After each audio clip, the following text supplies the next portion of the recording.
Why, hello, everyone. Last night sucked. Unbelievable. Unbelievable what we witnessed yesterday. Oh, and now, according to the one and only Glenn, we might not even be having a Phillies game. Now, I don't know if that's a good thing or a bad thing. Maybe we need a day off. Maybe we don't need to see those uniforms out on the field because that was just disgraceful. I'm in pain physically, emotionally because of last night. I could not sleep. I watched the extended highlights 10,000 times and I was staring at the ceiling until 4 a.m. The title is no lie. It is the truth. And unfortunately, that's where my life was. Here's what I'll tell you, though. We do have coffee to save everything. Look at that Eagles logo. I don't know if the Eagles are going to save everything. I like their draft, to be honest with you. Thought their draft was fun. That's something I totally forgot in the title. Probably a bad thing to miss. But here we go. Everyone, take their sip of coffee with me. Cheers, cheers, cheers.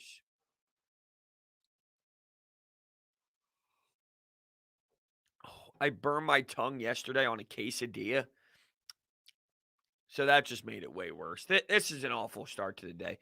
What's going on, everyone? How are you all? Good morning, Michael. Good morning. Good morning, everybody here. Good morning, Phillies man 17. Good morning, Cole. Good morning, Sebastian. Good morning, Mr. Beast TK 421. Where do you guys want to begin today? Eagles had a better draft than the Giants. Who agrees? I agree with that. I thought the Eagles had a really good draft. I gave them a B. I think they had a B draft. The thing is, Landon Dickerson, and this is probably a reality. I think if Landon Dickerson can play and if he's healthy, it moves it from a B to an A. Like if you tell me you get Devontae Smith in your franchise center to take over Jason Kelsey's spot in one draft, that's a hell of a draft, right? And that's not even going to count whatever's in those later rounds. If you get rotational pieces in the fourth round or whatever, then fine. You know, we kind of had this conversation a bit on 97.5 yesterday, looking at that 2018 draft. And in that 2018 draft for the Eagles, without a first round pick, keep in mind, they ended up getting Dallas Goedert and Jordan Mailata of significance. They also drafted Avonte Maddox and Josh Sweat. Knowing the hit rate in the fourth round and on, knowing the hit rate in the third round and on, if you told me you get Dallas Goedert, which is your number one tight end, and Jordan Mailata, who in my eyes is your number one left tackle, you then just found your number one and two positions in one draft, one of those being in the seventh round without a first round pick, and you get a rotational piece like Josh Sweat and a slot receiver like Avonte Maddox, and that's your draft. Matt Pryor was in the sixth round. He actually started a playoff game for you, and he stinks. So that's pretty crazy to think about. My point is that in itself is an A draft for me. For me personally, that would be an A draft if you get Mailata, who's your starting left tackle, and Dallas Goedert in one draft. Well, if you get the franchise center and a franchise wide receiver in one draft, that's an A draft. It's an A draft. So, yes, I think it comes down to if Landon Dickerson can be healthy. I don't know if he is or not. I have no clue. Those injuries, though, are severe, right? It's crazy to think when they drafted Sidney Jones, which was one injury of the Achilles, that was crazy. And it is. You're talking about four. It's pretty wild to think about those medical records. That's for damn sure, you know? That's for damn sure. How come the baseball gods are giving us bad karma since the Bone play at home, but not the Mets since the Conforto hit by pitch? I mean, I don't think that anything. Yes, the seventh inning situation with Andrew McCutchen 2 games ago, that was a disgrace. Last night, I don't see an issue with what was called.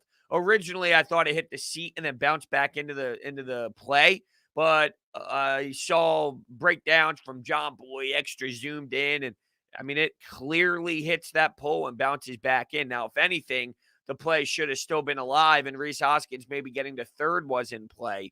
But Bryce Harper going up to the dish when he was injured, there was no chance in hell that he was going to be able to provide that hit, There's just no way in hell. Yeah, but Joe, this is what I why is that guy automatically right?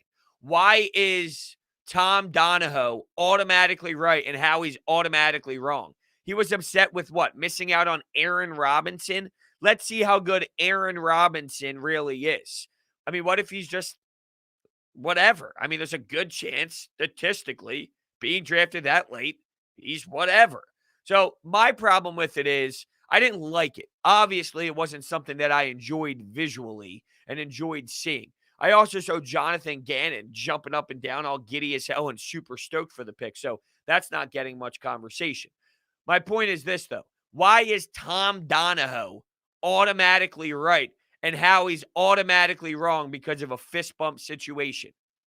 That's what I like. Scouts are wrong too, Just saying. He's been around the block for quite some time. There's no denying that.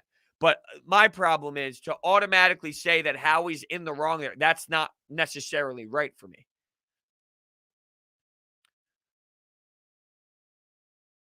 Howie looks like the kid who looks for high fives after a bad joke. Yeah, I mean, it's hard to disagree with that. I don't understand them drafting Tony. I don't understand them talk. It's Tony from Florida. I don't understand that. Now, Devontae Smith, I could understand, right? Everyone can understand a player like Devontae Smith. But when you go out and you have the weapons that you do, you sign Galladay, right? You have Darius Slayton. You have Saquon Barkley, who's a hell of a pass catcher. You have, well, their tight end misses passes, but who am I missing? Shepard. They have Shepard. Like, they have these pieces. And now you're going out and getting a wide receiver again? I don't know. It just doesn't make sense. I'm not saying he was right and how he was wrong, but I think it shows a lot about how dysfunctional our scouting and front office are. Yes and no. See, the difference is we're talking about third round here, and I think that matters compared to first and second. Dickerson was on the draft board. Devontae Smith was on the draft board high. They stayed true to their draft board. Once you get third, fourth, fifth, sixth, seventh round, sure, there's probably going to be a lot. Like, it's a lot easier to have discussions on certain players because now you're taking more of a flyer. So now your margin of error is larger because, the door is open for more possibilities where I think it matters that we're talking about a third round pick here where that happens. That happens, that sequence happens where a scout wants one thing and maybe an analytical team when you talk about third, fourth, fifth, sixth, seventh rounders because they're less of a proven product. So while it might not be the best look in the world, we'll see what Aaron Robinson becomes. We'll see what McNeil becomes. And I think it's doing it. And I'm not coming at you specifically, Joe. I'm just saying in general. I'd be willing to give Milton Williams, who seems to be getting the short end of the stick here, an opportunity to earn himself before I start making real assessments.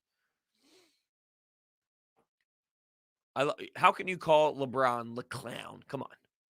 Come on. Dude, the play-ins are stupid as hell.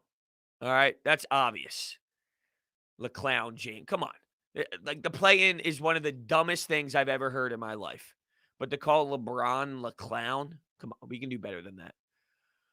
Chris coming in with $2. The last two shots, the last two possessions were throw-up emoji. Yeah, you're not wrong. I didn't love Joel Embiid's first one, and then the second one, I hated the first one more, quite honestly, but yeah, Ben Simmons to save the day. Ben Simmons was putrid. He made a couple plays late defensively. He had the tip in, which was obviously huge, and it was a big win. Why? Well, because they were getting the first seed back. So it was obviously a really big win. But Ben sucked. Ben sucked. I'll be honest with you. With the 76ers, man, I'm at the point now where I'm so out. Like, I'm so out on these rest of the regular season games. There's nothing left for me with this team. We know what they are. Let's go. We know who they are. Let's go play the playoffs. Like, I'm so bothered that we have to grind through the rest of this regular season. These games are honestly to a point, and I really mean this, they're unwatchable. Like, they're unwatchable. Watchable. And I said that before on Twitter, right? Because a lot of people were tweeting at me, Brodes, why aren't you putting, the videos out? Or they won by 38 against the Hawks. Where's your Sixers content? And I said, look, I honestly don't know what to tell you when they beat a team by 38 and the Atlanta Hawks are missing 4 guys. I don't know what to tell you when the Milwaukee Bucks beat up on a team that doesn't have Ben Simmons and Joel Embiid. It is so irrelevant. I don't know what to tell you. And then I got the reaction of, dude, you scream about 162 baseball games. So you're telling me that you can talk about an 8-7 Phillies loss or a 2-1 Phillies loss, but you can't talk about a Sixers win that's actually with a team that's going to do something. And yeah, I mean, here's the difference. When the if the Phillies are out of it, right? And it's game 151 and they're losing by 5. I'm not going to be talking about them, just like if the Sixers, and these games are irrelevant, they win by 40 and there's 5 games to go in the regular season and we know their fate, which is the playoffs. It's the same thing. I'm not talking about game 15 of the NBA season. That's different than game 60 of 72.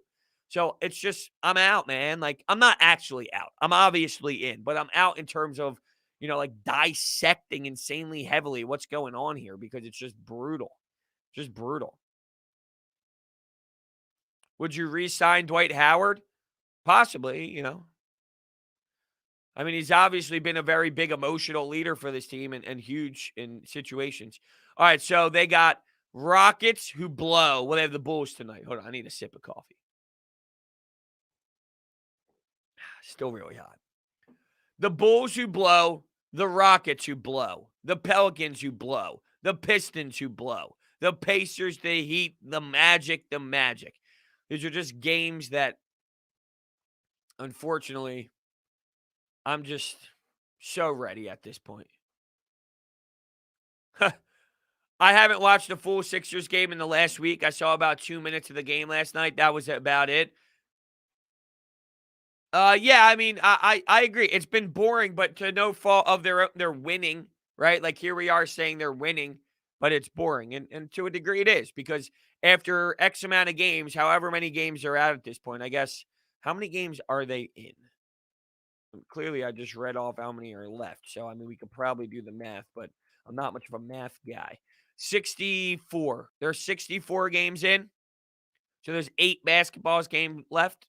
Let's see if I mean, I'm just going to go with that, but let's pray it's over, man, before we blow blow my load.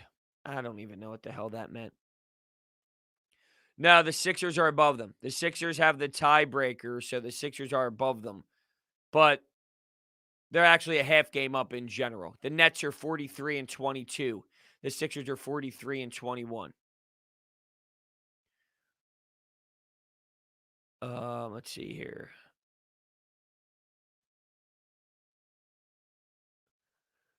S-Rock says, honestly, most of the players have looked disinterested the last week or so. Yeah, I mean, they've been pounding teams, though. They've been winning and running them into the dirt, which is a positive. But I agree. And this is how the league always is. And this is how the league has always kind of played itself out, where when you're an NBA championship caliber team, these games really don't mean much, They just don't mean much. Oh, yeah, I've been done with the Flyers. The Flyers are, I mean, they are nothing. The Flyers they just lost, what, they lose? Did they lose 3 straight to the Devils? I mean, I don't even put them on anymore. I really don't. I don't even put the Flyers on.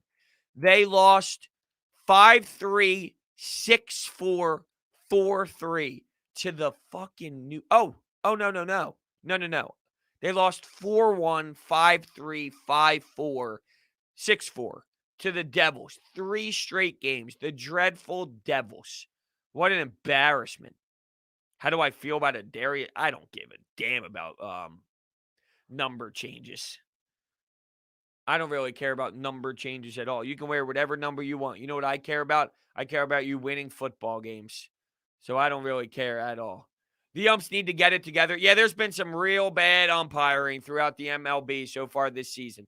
Whether it was what happened to Andrew McCutchen, whether it was what happened between the Brewers and the Miami Marlins with that dribbler down first base, and they're saying that, he was out. I mean, there's so many garbage things that continue to happen in baseball right now where anyone who is pro robot ump, you might be getting your chances pretty damn soon here to maybe get that opportunity. I don't know how I feel about it, to be honest with you. There's this element of why would you take the human element out of the game? And then there's why would you put someone at a disadvantage? If a pitch is a good pitch and it gives you an 0-1 count, why do you want someone to fuck that up to make it a 1-0 count and change the whole entire at bat? Why, if there's a 2-2 pitch and it ends up being called a ball, now it's a 3-1 pitch, do you want Freddie Freeman to get an advantage just because somebody made a mistake? Why do you want that? Fair point. Fair point. But, I don't know if it's like, in theory, sure. The problem is, I don't know if that's going to fully play out. Like, there's going to be flaws with that element as well. More yards, TDs this year, Smith or Chase? I think Jamar Chase is the better player. I think he's got the better frame, the better body. Man, he's nasty as hell. But that's not it doesn't really make it where whoever I don't say means that they had a bad year. Or whoever they don't say means that, they stink. But I think all around product, the Eagles actually have, believe it or not, the Eagles actually have a better surrounding team for Devontae Smith. But I think Jamar Chase is the better player. And maybe because of that, maybe because of having Dallas Goedert, having Jalen Reagor, having Miles Sanders, maybe that spreads the ball out a little more, having Jalen Hurts want to run with the football more and, the versatility that Nick Sirianni discusses all the time. Maybe that hurts the numbers of Smith where Chase might have more piled on, if that makes sense.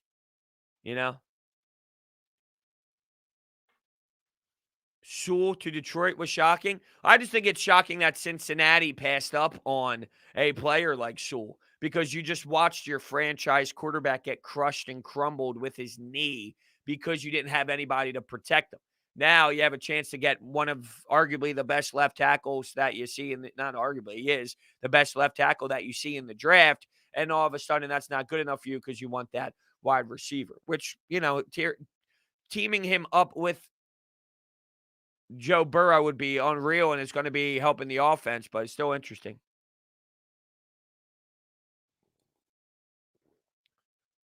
Sixers lose to the Heat if Duncan gets hot. What are you talking about? In a regular season game? Or you mean in a series? There's no way. I love this. And I'll wait for you to answer. Well, maybe not. Here's my thing, though. There's a reason why the team is barely over 500. There's a reason why the Celtics are barely over 500. It's brand recognition that I think scaring people with these teams. Oh, I don't want to see Toronto. I think I saw someone in the comments section say, watch out for Toronto. First off, I'll be honest with you. I don't even know the full play-in rules at this point. I don't know if they differ from last year. I think they do. I think they tweaked some of the rules from last year. But they're in 11th place at 27-38. So whoever commented, I find it very rare that, oh, watch out for the Raptors. What? Unless it was just a troll from Toronto, because there are a lot of Toronto fans out there. But come on. Let me see what the NBA play-in round rules for 2021. Here's the play-in tournament according to NBA.com. Can I get a scrolling? Let's see. Let's zoom in. At the conclusion of the regular season, but before the first round of the playoffs, the team with the 7th highest winning percentage in each conference will host the 8th seed. It's still just the 7th and 8th? The team with the 9th and 10th will play in the 9-10 game. The loser of the 7-8 will host the winner of the 9-10. And the winner of the game in each conference will earn the 8th seed? Wait. What? The loser of 7-8 will host the winner of 9-10. The loser of 7-8 will host the winner of 9-10? What am I missing here? So if you lose the game, You play the winner of the 9-10? That doesn't make sense. What am I missing here? Will somebody explain that?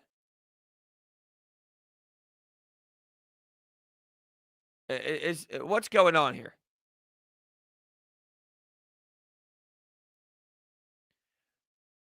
7th, 8th, 9th, 10th. Where are we here?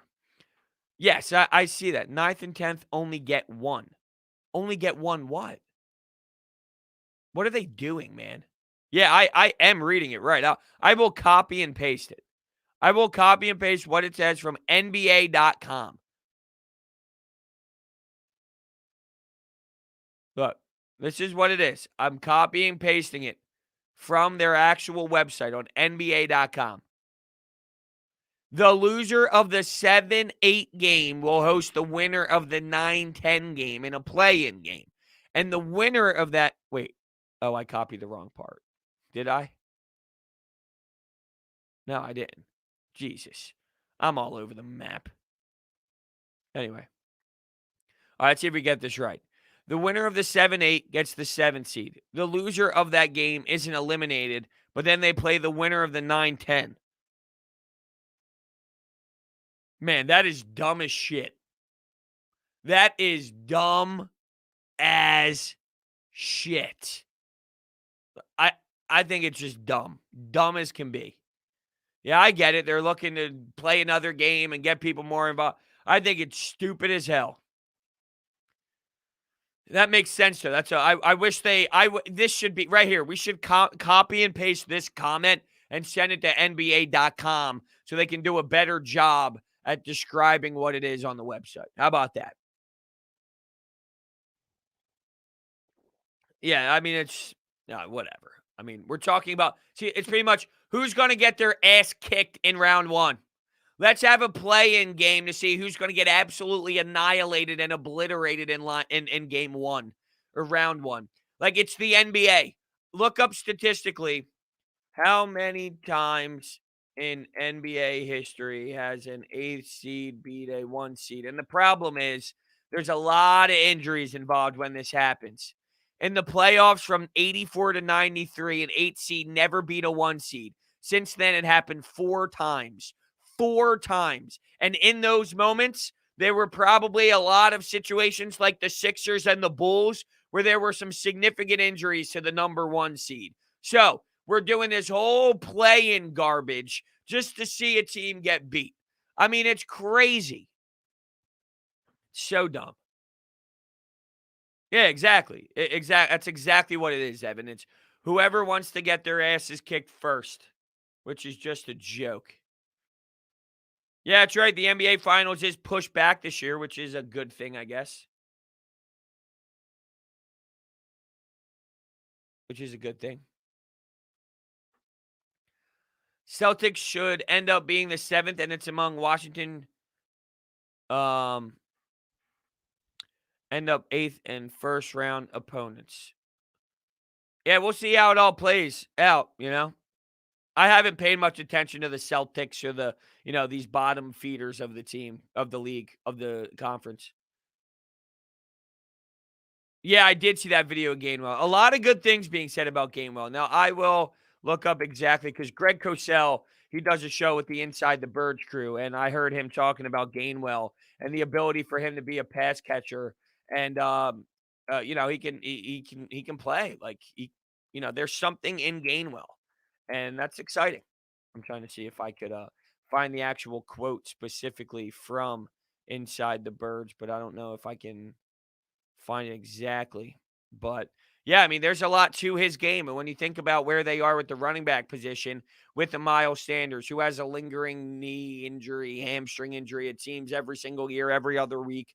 You have Jordan Howard, who's thought his career was over, but he found a way to squeak out another opportunity with the Eagles. Boston Scott, you have a possibility of Gainwell making some noise. With running backs in general, right? There's a reason why you find undrafted running backs all over the map. It's the easiest position to kind of find someone to enter the lineup and have some sort of play. And there's something in Gainwell where, you have an opportunity here for sure.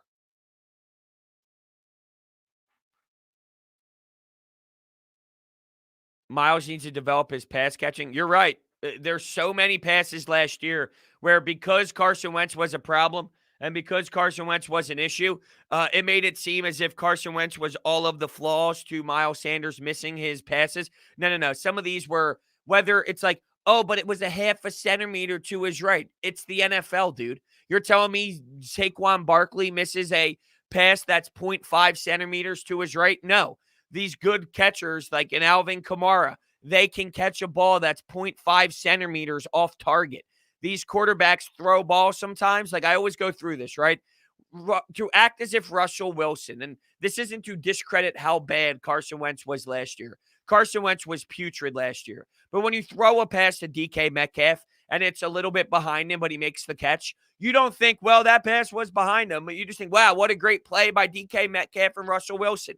But because Carson Wentz was a problem all year, when there's a pass that's a little bit behind that 95% of wide receivers or running backs catch, because he had so many problems throughout other areas, it's, well, that pass was just not good enough. That pass was too far behind him. No, no, no. No, no, no, no, no. 95% of players in this league catch that pass. It's just they stunk on that possession as well. There's another side to this too, you know? But it's just easy to say every pass was Wentz's fault. And if Wentz put that 0.5 centimeters in front of Miles Sanders instead of behind, well, that's the difference. Well, how about fucking Miles Sanders catches the pass? How about you put some blame on him too? Because he was a disaster catching.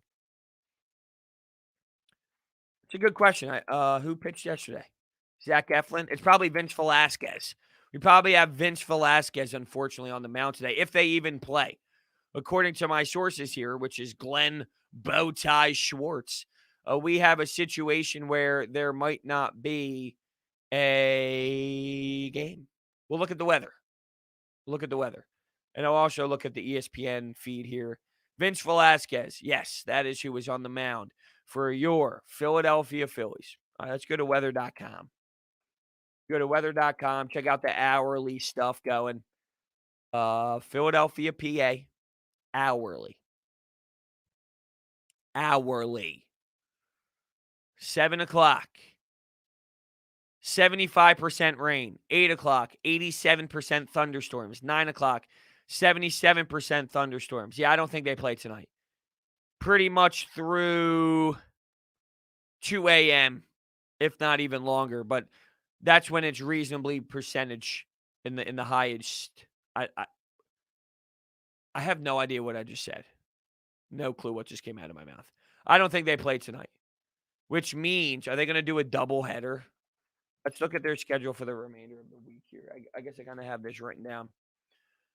They have the Brewers tomorrow at 7. They have the Brewers Wednesday at 7. They have the Brewers on Thursday at 1.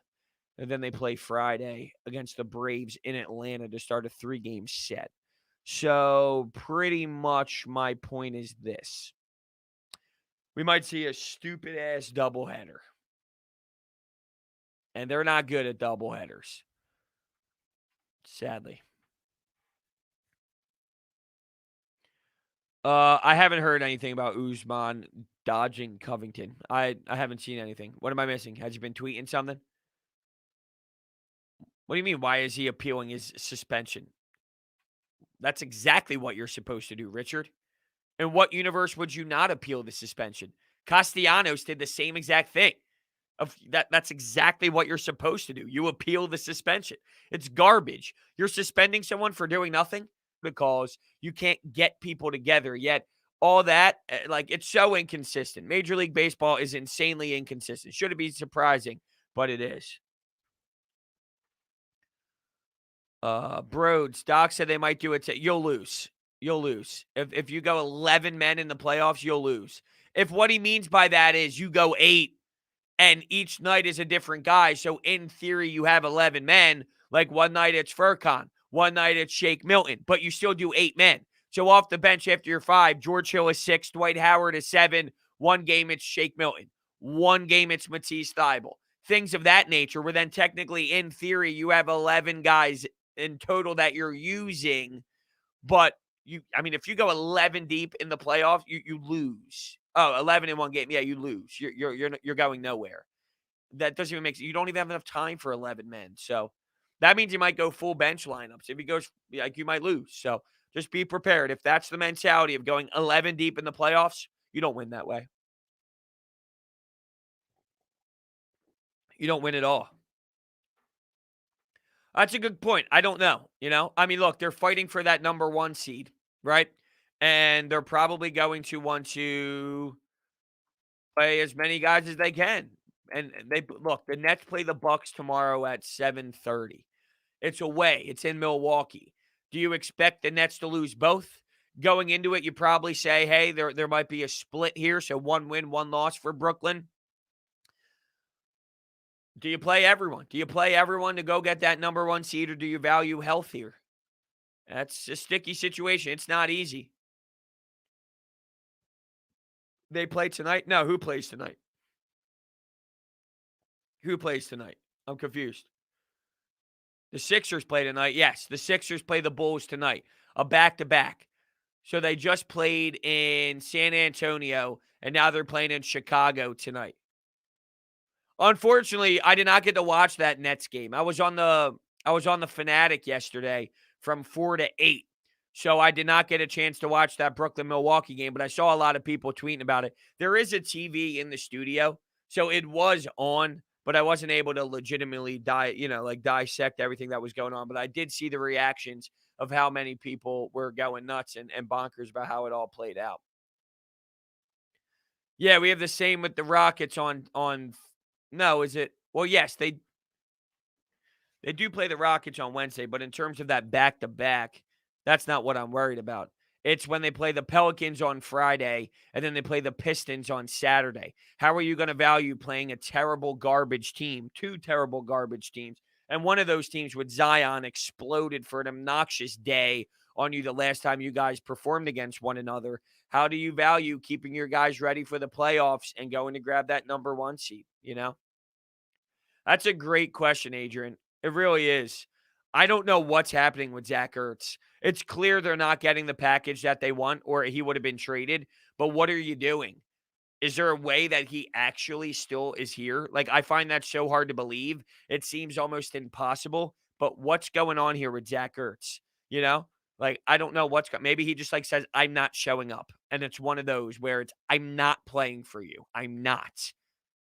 You know where I'm at. I know where you're at. I'm not playing for you. And maybe I'm not going to say call his bluff, but what happens? Random Gamer says, in a 7-game series, I could see the Bucks fully healthy beating the Nets fully healthy. I think that the Bucks fully healthy can beat the Sixers fully healthy. I think the Nets fully healthy could beat the Sixers fully healthy. I think the Nets fully healthy could beat the Bucks fully healthy. My point is this. All 3 of these teams can take out any of these teams. When you look at the top of this Eastern Conference, all 3 of these squads have flaws. All 3 of these squads are really good. I think in a 7-game series, it can go either way. Flip a damn coin between any of these teams that play one another. The Bucks are a scary squad. They have a lot of talent. Drew Holiday was a really solid pickup for them, which solidifies something special for their 5-man starting rotation. Any of these teams could beat any of these teams. For real. I truly do believe that. I don't know how I feel about Jacoby Stevens, honestly. I think Jacoby Stevens is someone that is versatile, but 7th-round pick for a reason. Here's my point. I think that you see a guy from LSU late and you get all excited. People were super stoked for Kayvon Wallace last year because he was a safety at Clemson. And we know how we are emotionally tied to safeties from Clemson. But the dude struggled to play last year in a spot where, and it's normal. It's normal to struggle. My point is, I just think because of where they play, you get all fascinated. If you took a safety out of Ole Miss in that same spot who had the same exact report, the same exact pros and cons, you wouldn't look at that as a possible steal. And I think Jacoby Stevens is what he is. Like, I'm not saying he's got no value whatsoever, but he's a 7th-round pick. He's a 7th-round pick. Wanted a cornerback? What do you mean? Just in general? You can't fix all the holes in one day, though, in one draft.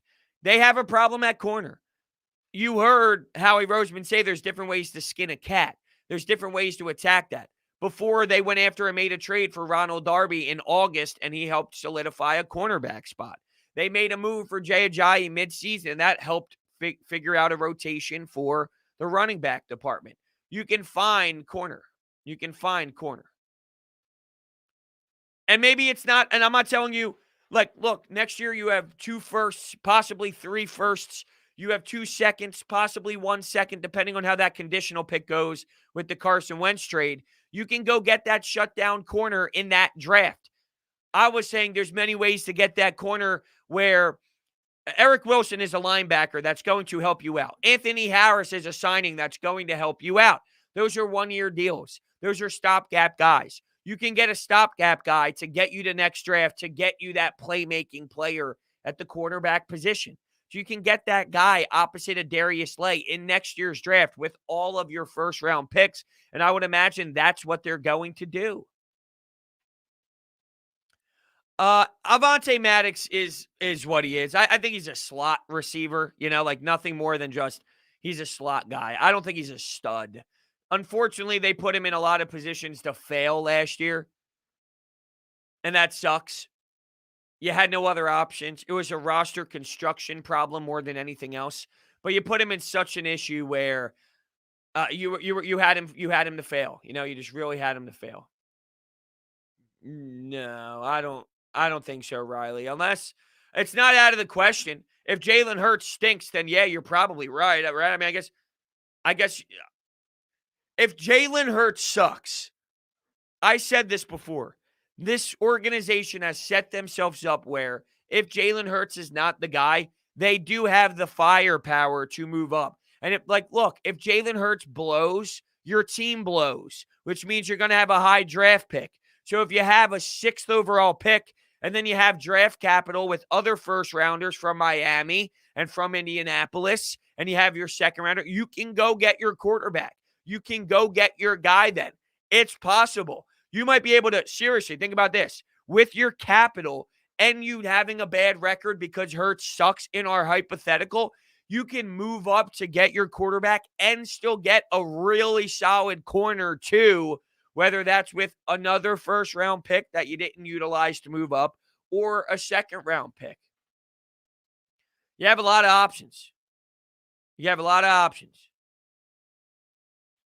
Hurts might prove himself this year, and I'm rooting for him. I'm rooting for the kid. I have my doubts. I think he's just going to be an okay guy. I think he's a guy that keeps you competitive, but isn't special.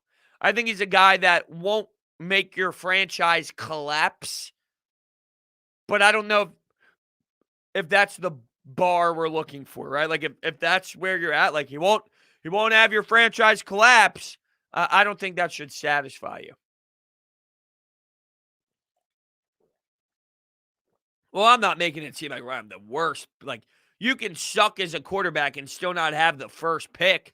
Carson Wentz, he was the worst quarterback last year, and he wasn't the worst pick. And it wasn't because Jalen Hurts came in and saved the day. They went 1-3 in the 4 games with Jalen Hurts. So the 6th pick, I mean, you can have the worst quarterback ever and still not have the first overall pick.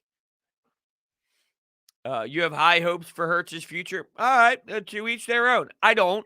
I think that Jalen Hurts is going to be fine. I just don't know if fine is where I want to have my bar set at. Okay, if that's my reaction, I'm like, okay, Jalen Hurts is all right.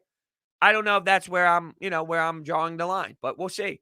He showed some intriguing stuff. Some of those losses, he still had some good games, but now there's tape. And one of the things is desperation mode. When things weren't working, he just utilized his legs to run for 20. Well, guess what? That ain't going to work forever. Lamar Jackson isn't succeeding for a reason. Kyler Murray isn't succeeding for a reason. They're having problems winning football games when it matters most. Why is that? Because that just doesn't work. Like, you can scramble all you want. You got to be able to throw the football. You got to be able to deliver the football. Lamar Jackson can't throw the ball. Jalen Hurts has accuracy problems. He doesn't have a hard throw either. That doesn't mean he can't make some throws. He can make some throws, but you got to be able to throw the football. And these guys struggle to throw the football. These running quarterbacks aren't able to do it at a high rate, and that's a huge failure for them. They're a 500 team, Joe. They're a 500 team is what they are. So is that far off from a playoff spot? Probably not. I mean, it's not as far off as you're making it seem, but they're a 500 baseball team. It's what they are. You know, like it's frustrating. I'm with you. The fundamentals and all with this team is just disgusting and it's embarrassing. But they're 500. At the end of the day, we're going to look at another 81-81 season. They're 500. Is that far off from the playoffs? Not necessarily, considering what it takes to make the playoffs this year. And like if you look at what it took last year to make the playoffs, but yeah, I mean, they're disgraceful. And I'm going to watch every single game and blow my brains out, but they are disgraceful. I feel like we see the run being used a bit more in the offense. Well, yeah, you mean the running game in general, like using Miles Sanders? Or do you mean the quarterback running? What do you mean specifically? Do you mean I feel like we will see the run being used, like with Jalen Hurts or both, like with Miles Sanders and Jalen Hurts?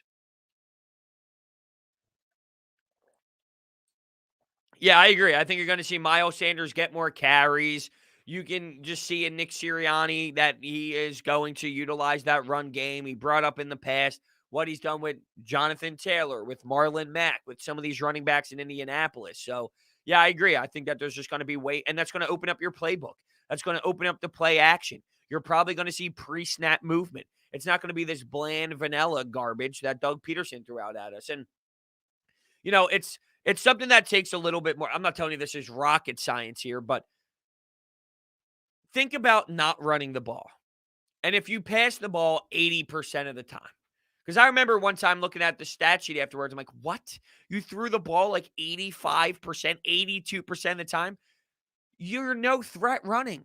So you don't have to stack the box. So let me get this straight. Your quarterback's struggling to throw the ball. Your offensive line is struggling to keep a defensive lineman in front of them. Your wide receivers can't get separation. And now your inability to run the ball and your lack of a threat running the ball is allowing the defense to not stack the box and make it easier to cover all of these already limited wide receivers. No wonder why the offense wasn't able to do anything.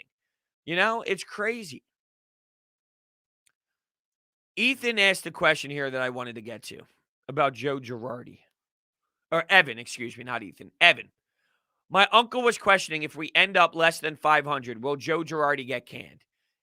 We put way too much stock on what a manager does. Joe Girardi is not the problem. Gabe Kapler was not the problem. As much as we want to have fun with it, these are fundamental issues with the players. And maybe it's higher than that. Maybe it's coaching staff. Maybe it's more. But we're talking about Major League Baseball players. Rhys Hoskins making that mistake of going to grab the ball and nonchalantly throwing it into Nick Maton. That's a problem with the player. That's a problem with the player. Zach Eflin bobbling the ball. That's a problem with the player. How many managers are you going to go through, right? Gabe Kapler, Joe Girardi. You got one of the most established guys in Joe Girardi. When you start to get all these pieces and all these managers getting canned every 3 years, at what point is it not the manager anymore? We put too much stock on what a manager does. Managers do not have as much of an impact as you want them to have, as what they used to have. It's just not what it is. So, no, I don't think you'll get canned, because at that point it's recognizing the more of the problems. More of the problems. How soon do the Phillies get a center fielder? They're probably just trying to tread water until they get to the trade deadline. They're probably just going to try and get themselves to the trade deadline, and then from there, make their trade. If they're even in reasonable contention. I mean, if they're not even in play, why make a trade, right? Are they going to make a trade for a center fielder if they're not even close?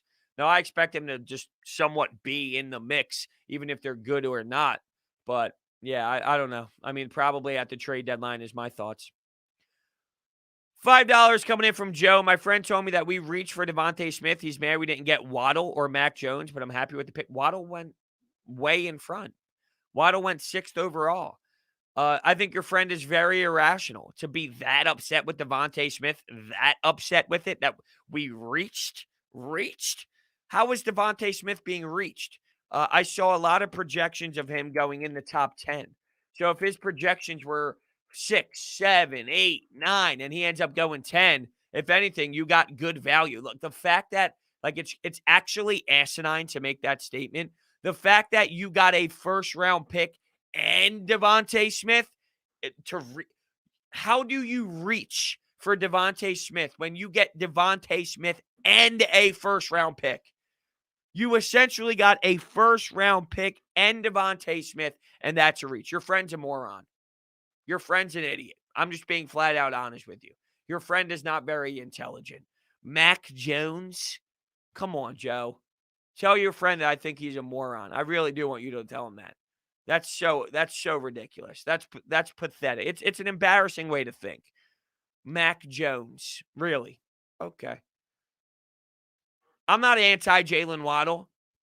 I think they're in the same category, though. I think Devontae Smith is a little bit better, but to say that it's like a far gap between the two, well, that's just unfair. But thank you so much for the $5. I really do appreciate that, Joe. I'm not mad at you. I'm mad at your friend. I think your friend needs some teaching. We might need to teach him some things. You should be happy with the pick. There's no way that you could be upset with what they did in the first round specifically. No. This is an awful statement as well. What Reese Hoskins did is a little bit on Joe Girardi. The team is comfortable making poor hustle plays with Joe as manager. This is Major League Baseball. Major League Baseball. This isn't Little League where little Jimmy needs you to rah-rah him to death. It's Major League Baseball. What are you talking about? Gene Segura hustles every play. Bryce Harper hustles every play. These guys hustle every play. JT Realmuto stealing bases and running out plays. They hustle every play.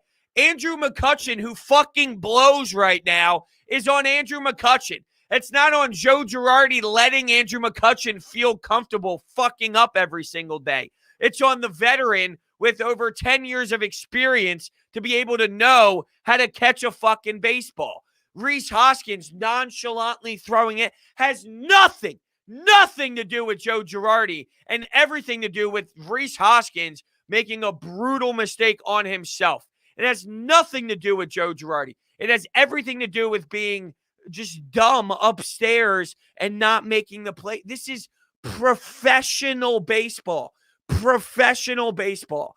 A manager doesn't need to be like, hey guys, make sure you remember how many outs there are. Hey guys, remember, go to second base. Like, come on, this isn't Little League at 10. Make sure you know what to do with it, everyone. Come on. Terrible. Make sure you're working hard. Professional baseball. And this is where, this is a new era of baseball. This is just different. All right. 2008 is not how it's managed anymore. This is where I go back to. People put too much stock on a manager in 2021. Back in the day, you're right. Back in the day, the manager had more of an impact. They don't. Listen to Boone speak. Listen to Kapler speak. Listen to Girardi speak. Listen to any manager speak in 2021. They don't have that hard-hitting message anymore. They relay what is told to them by the front office. They don't have that power anymore. People put too much stock on the impact of a manager in 2021. Charlie Manuel might have done that. That's not how baseball is played anymore. This is not the way it's played. This is the era of baseball we are in. So based off of the era we are in, this is what it is. This is what it is. So it's not on Joe Girardi. It's the way baseball is managed these days. Joe Girardi is not doing anything different than any other manager in the history of 2021 baseball. It's just what it is. And maybe he will be benched. It's possible. I wouldn't rule it out. And if he did, kudos to Gabe or kudos to Joe. But that's the type of, I mean, it feels that way. Why? Because managers don't have an impact. They just don't. They don't. All right, this is on Joe Girardi. It's not on Reese Hoskins or Andrew McCutcheon or the center field position. Five guys failing miserably. Odubel sucking. Mickey Moniak sucking. Scott Kingery sucking. No, it's not on the players who blow. It's on the manager. You have no options but going to David Hale there. David Hale is your only option. You have to pull Alvarado. He was a mess. He was an emotional mess out there. You have to go with him. What ends up happening? He gets shelled. Like David Hale sucked. That was your only option. Roster construction was at fault there. It's not on Joe Girardi. It's not like blaming a manager. Like what now? Like here's my point of this. Gabe Kapler had the same problem. Now Joe Girardi's having the problem. So we're going to hire a new manager and the same thing's going to happen. At what point is it not? Right?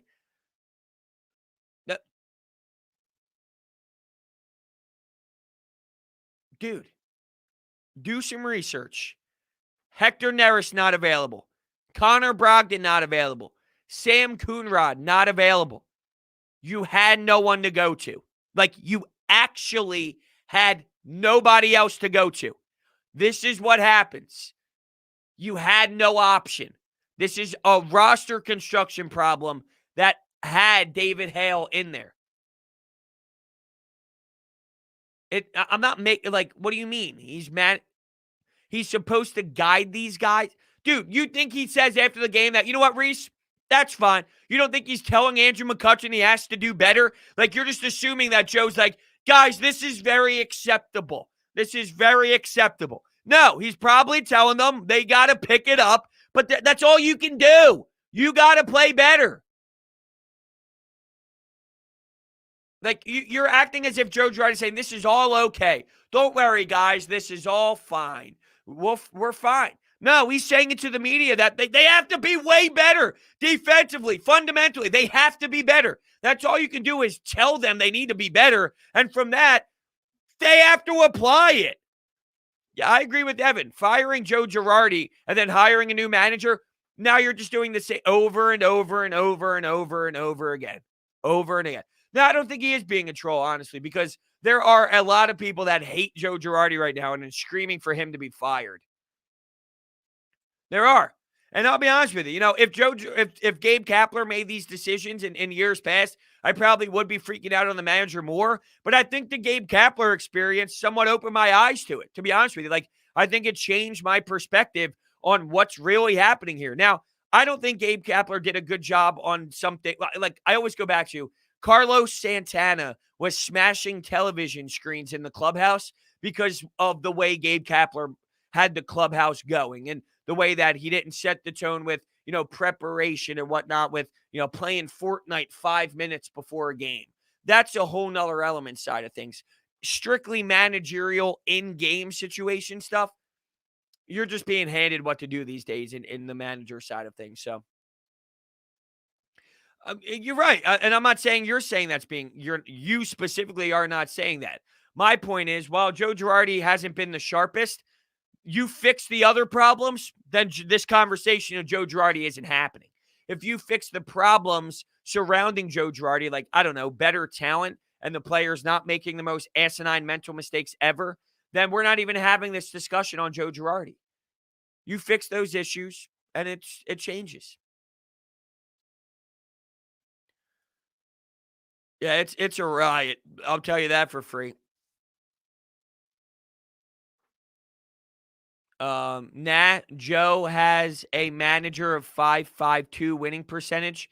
There's just fundamentals that need to be addressed. Well, are you saying it's Joe Girardi's fault? I'm confused. Are you looking at the 5.52 winning percentage as not good? Are you looking at that as good? And you're saying fundamentals need to be addressed. Like, people act as if there's practice every day, too. That's my favorite thing. They need to practice. Well, it's the MLB. They play 162 games. They play every day. Every day.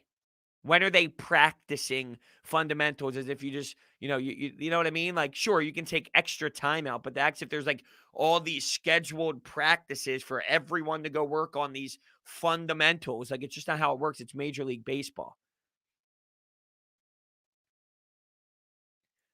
People put way too much stock into that. You guys just put way too much stock into like the impact of the manager. It's just how I feel about things. When players have these flaws, and football is the outlier. Football is the outlier. When players have these flaws and teams have these flaws, like, you're looking for a scapegoat. You're putting way too much like passion into a manager when he has such a small percentage of the problem of the outcome. Take your upset level and apply that to Reese, apply that to Eflin, apply that to Bohm in the field, apply that to McCutchen, and don't apply that to the manager. I think you're wasting energy on screaming about the manager when if you get better play out of those players, the Joe Girardi conversation isn't even the same.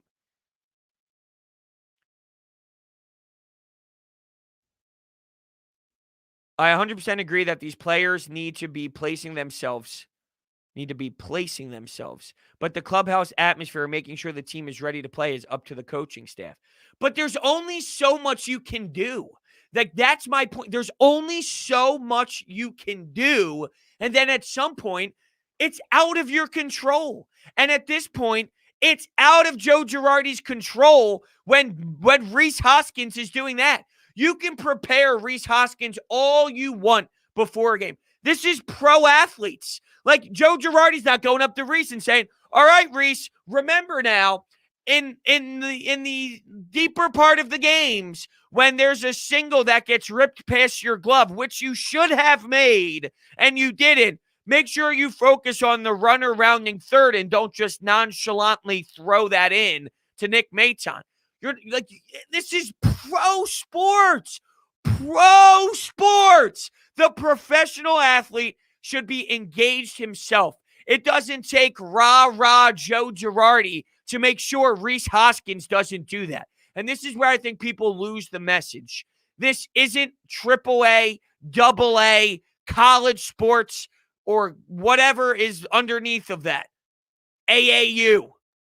This is fucking professional sports. You think rah-rah Lane Johnson? And I said it is different for football. But Lane Johnson's fucking prepared no matter what. Doesn't matter if Nick Sirianni, Doug Peterson, Andy Reid, Chip Kelly. Lane Johnson doesn't need to be told what to do. Jason Kelsey doesn't need to be told what to do. Those are winning players. You have it or you don't.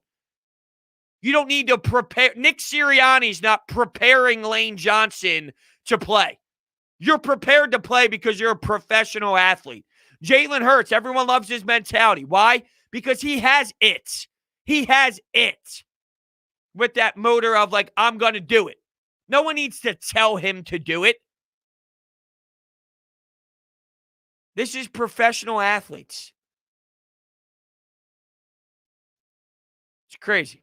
All right, with that being said, before I lose my mind even more, thank you all so much for listening. It was a good Monday. Thank you. I'm going to take another sip of my coffee. Let's take another sip, shall we?